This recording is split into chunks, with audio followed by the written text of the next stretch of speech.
صلی اللہ علیہ وسلم۔ میرے اور آپ کے آقا و مولا حضور ختم المرتبت صلی اللہ علیہ وآلہ وسلم کا سب سے بڑا معجزہ قرآن ہے، اور گزشتہ 3 سے 4 جمعات المبارک میں اس موضوع پر گفتگو آپ سماعت کر رہے ہیں۔ معجزہ ایسا خرق عادت امر ہے جو عقل انسانی کو عاجز کر دے اور اس کی نظیر لانا ممکن نہ ہو۔ اللہ کے محبوب علیہ السلام کا سب سے بڑا معجزہ قرآن ہے، اور دوسرا بڑا معجزہ جو حضور کو عطا کیا گیا وہ معجزہ معراج ہے۔ یہ بات ذہن میں رکھیں کہ ہر نبی کو جو معجزہ دیا گیا ہے وہ اس کے دور کی مطابقت میں دیا گیا ہے۔ جس چیز کا عروج ہوتا معجزہ بھی اس قبیل کا دیا جاتا، اور اس پر میں بارہا گفتگو کر چکا ہوں، صرف اشارے سے آگے بڑھوں گا۔ حضرت موسیٰ علیہ السلام کے زمانے میں جادوگری کا فن پورے عروج پر تھا، تو معجزہ بھی ایسا دیا گیا جو جادو کے فخر کو توڑ دے۔ کرشماتی عصا تھا جو کبھی چھوٹا ہو جاتا تھا، بڑا ہو جاتا تھا، رات کو روشنی بھی دیتا تھا، ضرورت پڑنے پر اژدہا بھی بن گیا، اور منو ٹنوں پھینکی ہوئی رسیاں جادوگروں کی جو سانپ کی شکل میں دکھ رہی تھی ان کو ہڑپ بھی کر گیا، اور دوبارہ سمٹ کے پھر عصا بن گیا۔ تو جادوگری کا دور تھا، جو معجزہ دیا گیا وہ ایسا تھا جو جادو کے فخر کو توڑ کے رکھ دے۔ حضرت داؤد علیہ السلام کا زمانہ آہن گری کا زمانہ تھا، لوہے کی صنعت پورے عروج پر تھی۔ لوہے کو گرم کیا جاتا، ڈھالا جاتا، پھر اس کے اوزار ظروف بنائے جاتے۔ تو حضرت داؤد علیہ السلام کو اس زمانے میں اللہ نے یہ معجزہ عطا کیا کہ وہ لوہے کو ہاتھ میں لیتے موم کی طرح نرم ہو جاتا، اور پھر جس طرح چاہتے اس کو اس شکل میں متشکل کر دیتے۔ حضرت عیسیٰ علیہ السلام کا زمانہ طب یونانی کے عروج کا زمانہ تھا۔ بڑے بڑے اطباء نے بڑے کرشمے کر دکھائے تھے، اور ہر مرض کی تدبیر، تشخیص، علاج، معالجہ دریافت کر لیا تھا، سوائے 3 امراض کے۔ مادرزاد اندھے کی آنکھوں میں روشنی نہیں رکھ سکتے تھے، کوڑی کے جسم کو شفا نہیں دے سکتے تھے، تیسرا ان کے پاس موت کا علاج نہیں تھا۔ تو اللہ نے حضرت عیسیٰ علیہ السلام کو ان تینوں مرضوں کا علاج دے کر بھیجا۔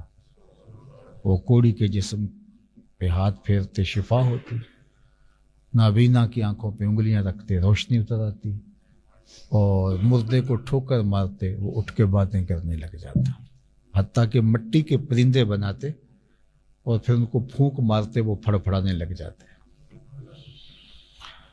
تو ہر نبی کا معجزہ ایسا تھا۔ جو دور تھا اس دور کا توڑ کہہ لیجیے، اس دور کے افتخار کو نبی کا معجزہ سرنگوں کرتا تھا۔ جب میرے اور آپ کے آقا و مولا حضور علیہ الصلاۃ والتسلیم تشریف لائے تو یہ زبان و بیان کا زمانہ تھا۔ گھر گھر شاعر، ادیب اور فلسفی اور بڑے بڑے زبان آور لوگ پائے جاتے تھے، اور عام گھریلو خواتین کو بھی سینکڑوں اشعار یاد تھے اساتذہ سخن کے۔ جو شاعر نہیں بھی تھے تو وہ سخن فہم ضرور تھے۔ تو جس زمانے میں سخن فہمی کا اور شاعری کا، انشاء پردازی کا عروج تھا، تو اللہ نے اپنے محبوب کو سب سے بڑا معجزہ قرآن عطا کیا، اور پھر کہا اس کی مثال باقی دکھاؤ نہیں لا سکتا۔ اب حضور علیہ السلام کا معجزہ، حضور علیہ السلام کا دور 2 4 10 سالوں پہ، 20 سالوں پہ، 50 سالوں پہ محیط نہیں تھا کہ اس دور میں جس چیز کو عروج ہو معجزے نے اس کو سرنگوں کر دیا ہو اور پیغمبر کی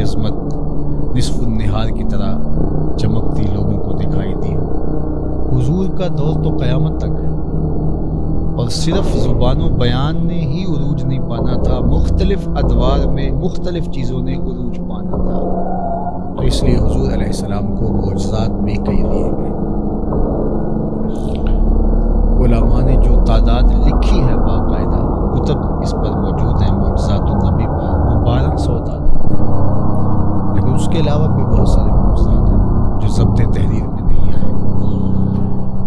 تو ہر دور کی اٹھان دیکھ لیجئے، پھر حضور علیہ السلام کے معجزات کی فہرست دیکھ لیجئے، آپ کو پتہ چلے گا ہر دور کے فخر کو میرے پیغمبر کے معجزات توڑتے دکھائی دیتے، لیکن دو دور حضور کے انتہائی اہم تھے، ایک جب تشریف لائے حضور کا ابتدائی دور، اور ایک قرب قیامت کا زمانہ۔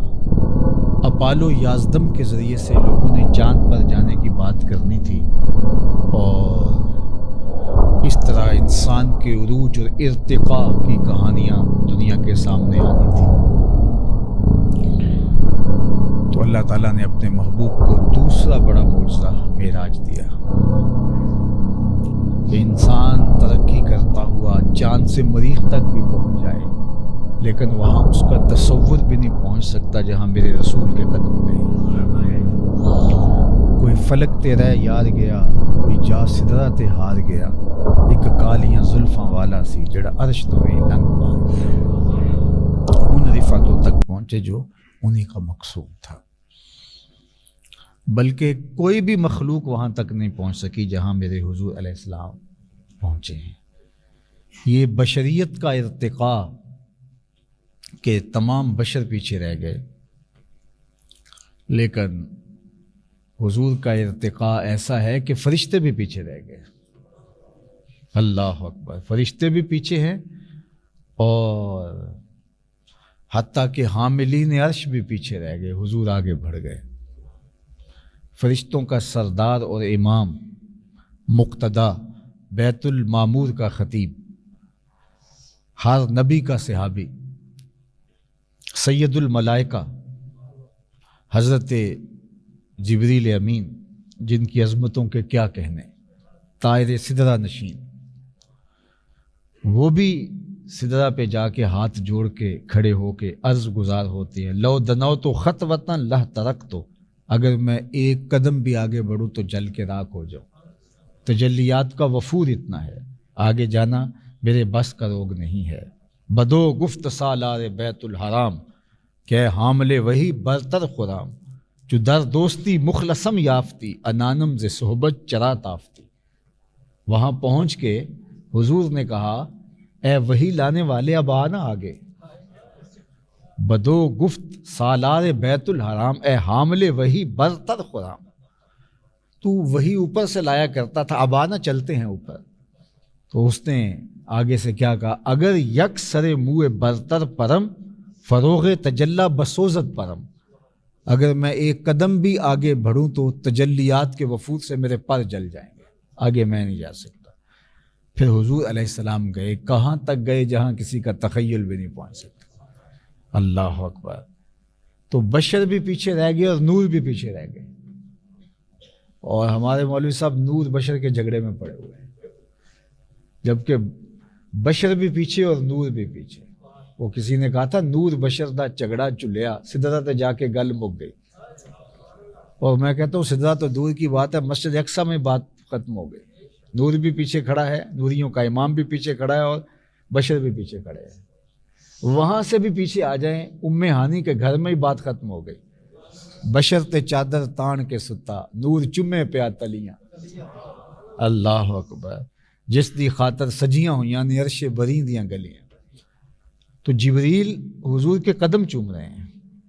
اللہ اکبر۔ یا جبریل و قبل قدمہ، جب جبریل حاضر خدمت آئے اللہ کے حکم سے تو حضور استراحت فرما رہے تھے، سو رہے تھے حضور، اور دروازہ مقفل تھا۔ اب ادب کا تقاضا نہیں تھا کہ دروازے کو دستک دی جاتی، تو کہا کہ چھت سے سوراخ کرو اور جا کے حضور علیہ الصلاۃ والسلام کی خدمت میں حاضری دو۔ اللہ اکبر۔ اب جبریل کے 600 نوری پر ہیں، ایک پر کھولے تو شرق سے غرب تک، شمال سے جنوب تک پھیل جائے، ایک پر اتنا ہے، ایسے 600 دوری پر ہیں۔ تو جس کے 600 اتنے بڑے بڑے پر ہیں اس کا جسم کتنا ہوگا؟ لیکن ام ہانی کے ایک چھوٹے سے کمرے کی چھت پر ایک چھوٹا سا سوراخ کر کے وہاں سے آئے، دنیا کو پیغام دیا، محبوبوں کی دہلیز پہ آئیں تو چھوٹے ہو کے آیا جاتا ہے، بڑائی چھوڑ دی جاتی ہے۔ اب آ تو گئے اور حضور کے قدموں کی جانب کھڑے ہو گئے، اب حضور استراحت فرما رہے، جاگ رہے ہیں، پاسباں یار ہے خواب ناز میں۔ تو اب کیا ہوا؟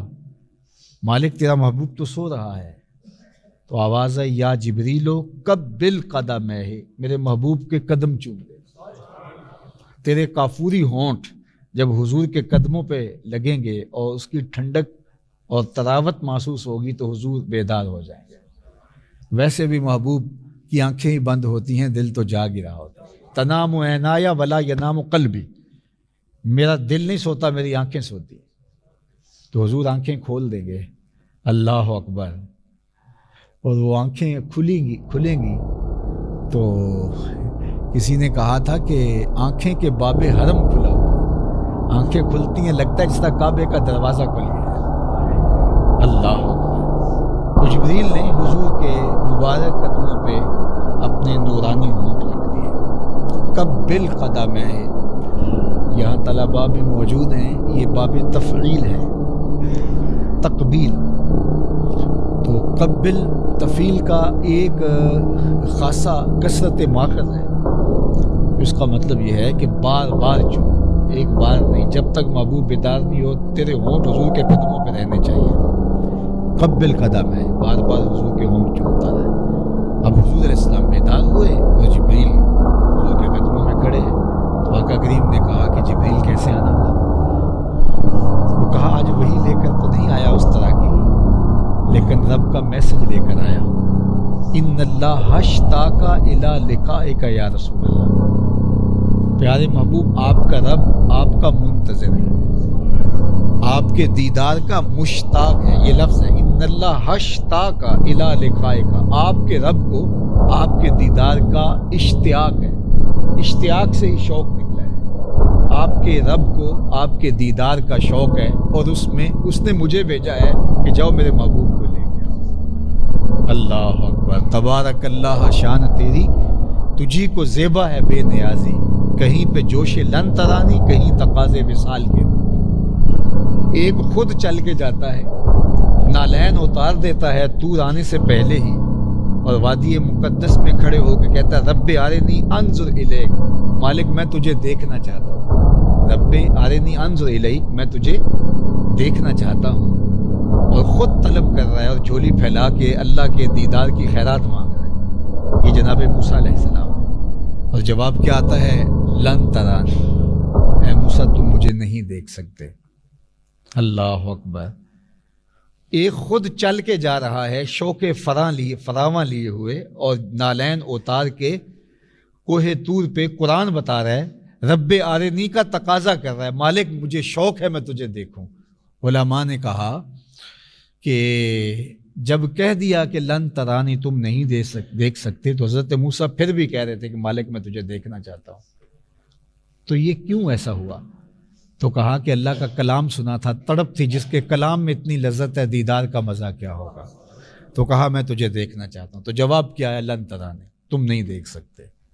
تو ایک چل کے آیا، خود تقاضا کرتا ہے، جھولی پھیلا کے دیدار مانگتا ہے وہ بھی پیغمبر، اور اسے کہا جا رہا ہے لن ترانی، اور ایک سو رہا ہے، اور جبریل کہہ رہا ان اللہ اشتاق الی لقائک یا رسول اللہ، حضور آ جائیے نا، عرش کی گلیاں سجی ہیں آپ کے لیے۔ تبارک اللہ، شان تیری تجھی کو زیبا ہے بے نیازی، تبارک اللہ، شان تیری تجھی کو زیبا ہے بے نیازی، کہیں پہ جوش لن ترانی، کہیں تقاضے وصال کے تھے۔ کوئی چل کے آتا ہے تو کہا جاتا ہے کہ نہیں تم نہیں دیکھ سکتے۔ اللہ اکبر، لیکن حضرت موسیٰ تھے کہ انہوں نے کہا مالک میں تو دیکھنا چاہتا ہوں۔ پیغمبر بھی تھے اور لاڈلے پیغمبر تھے، اور اللہ تعالیٰ سے کہا کہ مالک میں تو دیکھنا چاہتا ہوں۔ اچھا دیکھنا چاہتے ہو تو پھر اس طرح کرو، اس پہاڑ کو دیکھو، انظر الی الجبل، اس پہاڑ کو دیکھو، اگر یہ اپنی جگہ پہ کھڑا رہا فسوف ترانی، تو تم مجھے دیکھ لو گے۔ تو حضرت موسیٰ علیہ السلام نے اس پہاڑ کو دیکھنا شروع کیا تو اللہ نے اپنی تجلی صفاتی کا پرتو اس پہاڑ پہ ڈالا۔ قرآن میں سارا واقعہ موجود ہے۔ اللہ تعالیٰ نے اس پہاڑ پہ اپنی تجلی ڈالی، پھر کیا ہوا؟ اللہ کی تجلیات کے وفور میں پہاڑ ٹھہر نہ سکا اور طور کو آگ لگ گئی اور پہاڑ جل گیا، اور اس پہاڑ کو جلتے ہوئے دیکھ کر کے اس کے اوپر جو تجلیات الہیہ کا عکس پڑا، اس کا ذل حضرت موسیٰ علیہ السلام کی آنکھ میں آیا اور وہ تاب نہ لا سکے۔ خر موسیٰ صاعقہ، قرآن نے کہا حضرت موسیٰ بے ہوش ہو گئے۔ اللہ اکبر، زمین پہ تشریف فرما ہو گئے اور ایک مدت تک اس کیفیت میں رہے۔ پھر اللہ تعالیٰ جل شانہ کے حکم سے ان کو دوبارہ جو ہے وہ ہوش میں لایا گیا، تو کہا کہ مالک میں توبہ کرتا ہوں، میں رجوع کرتا ہوں تیرے حضور، جو میں نے تقاضا بھی کیا مجھے نہیں کرنا چاہیے تھا، لیکن شوق اتنا تھا کہ تقاضا کیا، اور اللہ تعالیٰ نے تجلی صفاتی، تجلی ذاتی نہیں، میرے جملوں پہ آپ کا غور ہو، تجلی ذاتی نہیں، تجلی صفاتی، تجلی صفاتی ہی بھی نہیں، تجلی صفاتی کا پرتو، عکس، سایہ، ذل پہاڑ پہ ڈالا، اور وہ بھی سوئی کے نکے کے کروڑویں حصے کے برابر، اور پہاڑ پر منعکس ہو کے وہ تجلی پھر حضرت موسیٰ پہ آئی، تو حضرت موسیٰ اس کی بھی تاب نہ لا سکے۔ اللہ اکبر، خر موسیٰ صاعقہ قرآن نے کہا ہے۔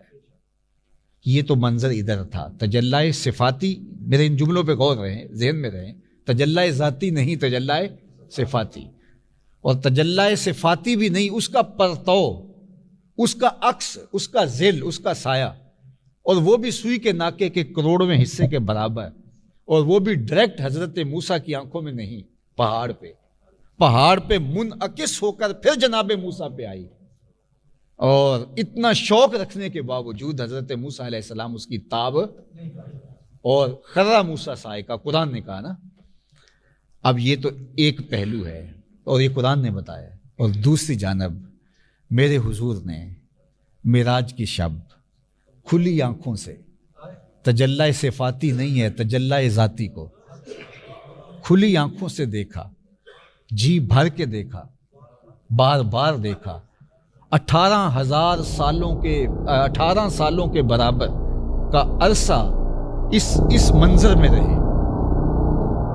اب وہاں تو خر موسیٰ صاعقہ ہے، اور یہاں کیا ہے؟ قرآن پڑھ لیے، سورہ نجم ہے، ما زاغ البصر وما طغى۔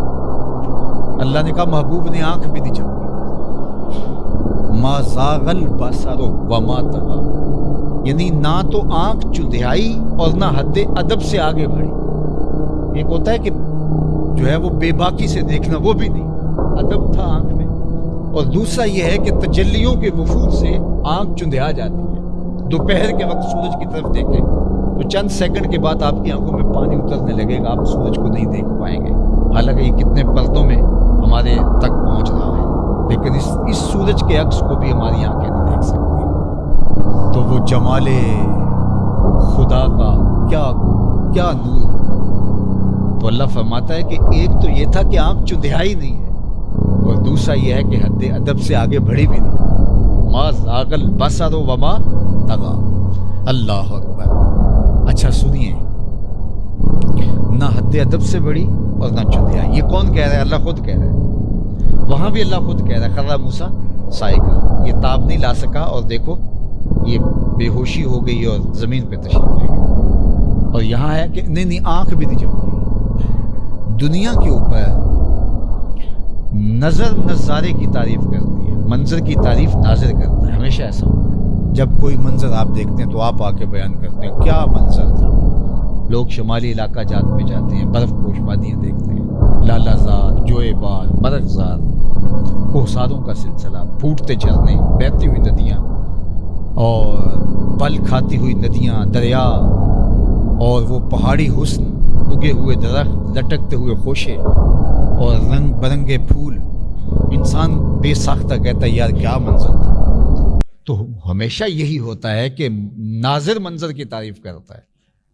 آپ کہیں جاتے ہیں، کسی کو دیکھتے ہیں، کسی جگہ جاتے ہیں، تو آپ کہتے ہیں آ کے جناب کیا منظر تھا، ناظر منظر کی تعریف کرتا ہے، لیکن کائنات کی تاریخ میں پہلی مرتبہ ایسا ہوا کہ اس ناظر نے اس منظر کو دیکھا تو منظر پکار اٹھا، ما زاغ البصر وما طغی، کیسی آنکھ ہے، نہ جھپکتی ہے نہ بہکتی ہے، اللہ اکبر، ما زاغ البصر وما طغی۔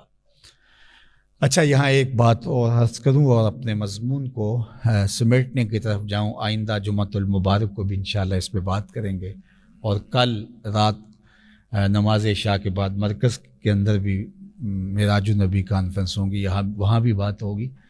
تو صرف یہ ایک بات سن لیجئے کہ حضور علیہ الصلاۃ والسلام نے وہ جلوہ جہاں آرا دیکھا، حضرت موسیٰ نے بھی دیکھا، تاب نہ لا سکے اور یہاں آنکھ بھی نہیں جھپکی، نظارہ دونوں نے دیکھا۔ حضرت موسیٰ تاب نہ لا سکے، طور بھی جل گیا اور وہ خود بھی زمین پہ تشریف فرما ہو گئے۔ لیکن علامہ برہان الدین حلبی نے سیرت حلبیہ کے اندر لکھا کہ حضرت موسیٰ علیہ السلام نے اللہ کے جلوے دیکھے تو تھے، الگ بات ہے تاب نہ لا سکے، تجلی ذاتی نہ صحیح، تجلی صفاتی صحیح، تجلی صفاتی نہ صحیح، اس کا عکس صحیح، اس کا عکس وہ بھی پہاڑ سے منعکس ہو کے پھر آیا، تو دیکھا تو صحیح اللہ کی تجلی صفاتی کے عکس کو، اور تاب بھی نہ لا سکے، لیکن اس کے باوجود اللہ کے دیدار کا سرما تو آنکھ میں لگ گیا، اور نظر اتنی تیز ہو گئی کہ کالی رات کے اندھیرے میں کالے پتھر پر کالی چیونٹی کو 9 فراسخ دور سے، 1 فرسخ 3 میل کا ہوتا ہے، 27 میل دور سے، تقریباً 50 کلومیٹر دور سے، جتنا یہاں سے سیالکوٹ ہے، اتنی دور سے کالی رات کے اندھیرے میں کالے پتھر پر کالے رنگ کی چیونٹی کو چلتا ہوا دیکھتے بھی تھے۔ اللہ کے دیدار کا سرما لگا، اور اللہ کا کلام سننے کی وجہ سے شنوائی اتنی تیز ہو گئی کہ اس چیونٹی کے قدموں کی سرسراہٹ کو سن بھی لیتے تھے۔ کتنی دور سے؟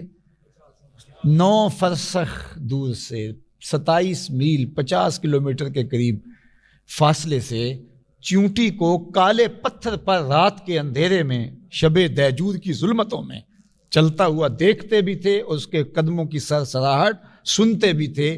یہ برکت تھی اللہ کے دیدار کا سرما آنکھوں میں لگنے کی وجہ سے، اور اللہ کے کلام کے سننے کی وجہ سے شنوائی اتنی بڑھ گئی۔ اللہ اکبر یار، جس نے اللہ کی تجلی صفاتی کا پرتو پہاڑ پہ پڑتے ہوئے دیکھا اور تاب نہ لا سکا، اس کی نظر کی تیزی کا یہ عالم ہے، اور جو 18 سال کی مدت کے برابر تجلیات ذاتیہ میں گم رہا اور آنکھ جھپکی بھی نہیں، اس محمد عربی کی نگاہوں کا عالم کیا ہو۔ اسی لیے میرے حضور نے فرمایا، یہ بخاری کی روایت ہے، انی ارا ما لا ترون واسمع ما لا تسمعون، جو میں دیکھتا ہوں تم نہیں دیکھتے، اور جو میں سنتا ہوں وہ تم نہیں سنتے۔ اللہ اکبر، جو میں دیکھتا ہوں وہ تم نہیں دیکھتے، اور جو میں سنتا ہوں وہ تم نہیں سنتے۔ تو جو سماعت اللہ کے محبوب کی ہے، اللہ اکبر۔ میرے والد گرامی رحمۃ اللہ تعالی علیہ فرمایا کرتے تھے، ترمذی کی روایت ہے، کہ جب بند کمرے میں میاں بیوی آپس میں الجھ پڑتے ہیں، ہو جاتا ہے، اور خاتون شوہر کو تانا دیتی ہے کہ جب سے تیرے گھر میں آئی ہوں مجھے تو چین ہی نہیں ملا، اور وہ مسکین شخص جو ہے وہ اس کو مطمئن کرنے کی کوشش میں لگا رہتا ہے، تو اس مرد صالح کی بننے والی بیوی حور جنت سے اس منظر کو دیکھتی ہے اور سنتی بھی ہے اور جواب بھی دیتی ہے۔ حدیث میں اس کا جواب مذکور ہے، اور وہ کیا کہتی ہے؟ قاتلک اللہ، تیری خرابی ہو، کیوں اس کو ستا رہی ہے، یہ تو میرا شوہر ہے۔ یہ کون کہتی ہے؟ حور۔ کہاں سے کہتی ہے؟ جنت سے۔ اور جنت کہاں ہے؟ 7 آسمانوں سے آگے سدرہ کے آس پاس۔ 500 سال تک تازی گھوڑا سرپٹ دوڑے تو پہلے آسمان تک پہنچے، پھر اتنی موٹائی، پھر 2 آسمانوں کے درمیان فاصلہ، پھر موٹائی، پھر فاصلہ، اور پھر کہیں جا کے جنت، اور جنت میں لگا ہوا خیمہ، خیمے میں بیٹھی ہوئی حور وہاں سے دیکھتی بھی ہے ان کی لڑائی کی آواز کو سنتی بھی ہے اور جواب بھی دیتی ہے۔ اور حور کون ہے؟ میرے نبی کے غلام کی بدنے والی بیوی ہے۔ جب میرے نبی کے غلام کی جو خادمہ ہے اس کی سماعتوں کا عالم یہ ہے کہ وہ وہاں سے دیکھتی ہے، مدینہ تو دور ہی نہیں۔ انی ارا ما لا ترون واسمع ما لا تسمعون، جو میں دیکھتا ہوں وہ تم، اور جو میں سنتا ہوں وہ تم نہیں سنتے۔ صحیح حدیث ہے، صحیح حدیث۔ حضور علیہ السلام تشریف فرما تھے، نماز استسقاء پڑھانے لگے۔ جب بارش نہ ہو رہی ہو تو اس وقت جو نماز بارش کی دعا کے لیے پڑھی جاتی ہے اس کو صلاۃ الاستسقاء کہتے ہیں، بارش طلب کرنے کی نماز۔ تو حضور نماز استسقاء پڑھانے لگے تو حضور ہاتھ آگے بڑھا لیا، بخاری کی روایت ہے، باقی کتب حدیث میں ہاتھ آگے بڑھا لیا، پھر حضور نے ہاتھ پیچھے کھینچ لیا۔ تو چونکہ الگ سے نماز تھی تو بعد میں صحابہ نے پوچھا کہ حضور یہ کوئی نماز کا حصہ ہے یوں ہاتھ آگے بڑھانا اور ہاتھ پیچھے کرنا؟ وہ نہیں ایسا نہیں ہے۔ تو پھر آپ نے کیوں کیا؟ کہا وہ اصل جنت میں کھجوروں کا ایک خوشہ لٹک رہا تھا اور میں تمہارے لیے توڑنے لگا تھا، اور اگر میں توڑ لیتا تم قیامت تک کھاتے رہتے، ختم۔ پھر میں نے نہیں توڑا، میں نے کہا چلو قیامت کے دن سے۔ کھڑے کہاں ہیں حضور؟ مدینہ المنورہ میں۔ ہاتھ کہاں پہنچا؟ جنت میں، اور جنت کی کھجور پر لٹکتے ہوئے خوشے تک۔ اللہ اکبر۔ اور جنت کی جو کھجوروں کا قد ہے وہ 500 سال کی اونچائی ہے۔ اللہ اکبر۔ وہاں لٹکتے ہوئے خوشے تک مدینے میں کھڑے ہو کے حضور کا ہاتھ پہنچا۔ حضور نے پھر کھینچ لیا کہ نہیں، کل قیامت کو ہی صحیح۔ اللہ اکبر۔ میں اور آپ میں ہاتھ اٹھائیں تو اس گلوب تک ہاتھ نہیں پہنچتا، اگر میرا پہنچتا تو ضرور لگا لیتا۔ جو اس گلوب کی شکل مدینہ المنورہ مسجد نبوی کے اندر لگے ہوئے گلوبوں سے ملی ہوئی ہے، اس کی شکل تو جڑی ہوئی ہے نا، تو میں چلو اس کو چھو لیتا، لیکن میرا ہاتھ یہاں تک نہیں پہنچتا، میرا ہاتھ 3 فٹ جاتا ہے، لیکن نظر میری پہنچ رہی ہے، نظر تو اس فانوس پر بھی پہنچ رہی ہے، نظر تو آسمان کے ستاروں اور سورج اور چاند تک بھی پہنچ رہی ہے، تیسرے آسمان کے ٹمٹماتے ستارے بھی دیکھ لیتا ہوں۔ تو میرا ہاتھ 3 فٹ تک جاتا ہے، نظر تیسرے آسمان تک جاتی ہے، اور جس کا ہاتھ سدرہ تک جاتا ہے اور جنت تک جاتا ہے اس کی نگاہیں کہاں تک جاتی ہیں؟ انی ارا ما لا ترون واسمع ما لا تسمعون، جو میں جانتا ہوں، میں دیکھتا ہوں وہ تم نہیں دیکھتے، اور جو میں سنتا ہوں وہ تم نہیں سنتے۔ تو کہا کہ حضور کی نگاہوں کی تیزی کا عالم کیا ہوگا؟ یہ تو حضرت موسیٰ کی نگاہوں کی تیزی ہے کہ وہ 9 فراسخ دور سے دیکھ لیتے۔ یہ کبھی بھی پیغمبروں کے حواس کو اپنے حواس پہ قیاس نہیں کرنا چاہیے۔ کوئی کہے یہ تو امام حلوی نے لکھا ہے، چلو قرآن پڑھ لیتے ہیں، قرآن پڑھ لیتے ہیں۔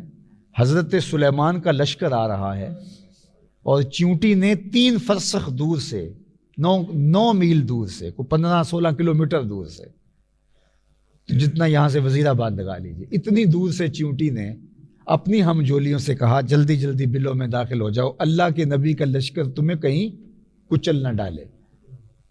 تو اس لیے کہ ان کی توجہ نہیں ہوگی، وہ اپنے ہدف کی طرف بڑھ رہے گے، نیچے آ کے تم ماری جاؤ گی، کچلی جاؤ گی، جلدی جلدی بلوں میں داخل ہو جاؤ۔ تو یہ بات چیونٹی نے اپنی ہم جولیوں سے کی۔ حضرت سلیمان 16 کلومیٹر 15 کلومیٹر دور سے، فَتَبَسَّمَ ضَاحِكًا مِّن قَوْلِهَا، قرآن نے کہا تو حضرت سلیمان چیونٹی کی اس بات کو سن کے مسکرانے لگے۔ حالانکہ یہ تیوریات کے ماہرین کہتے ہیں چیونٹی کے منہ میں زبان نہیں ہوتی۔ چیونٹی آپ نے دیکھی کتنی ہوتی ہے، کیا زبان ہوگی، کیا اس کے دانت ہوں گے، تو چیونٹی کے منہ میں زبان نہیں ہوتی، تو پھر بات کیسے کرتی ہے؟ اس کے 3 حصے ہوتے ہیں بدن کے، اور جو سر والا حصہ ہوتا ہے اس کے ساتھ باریک سے 2 ریشے ہوتے ہیں، مہین سے 2 بال ہوتے ہیں، اور جب اس نے بات کرنی ہوتی ہے ان بالوں کو آپس میں ملا کے ٹکراتی ہے، تو وہ ٹکر سے جو آواز پیدا ہوتی ہے اس سے وہ میسج کنوے کرتی ہے۔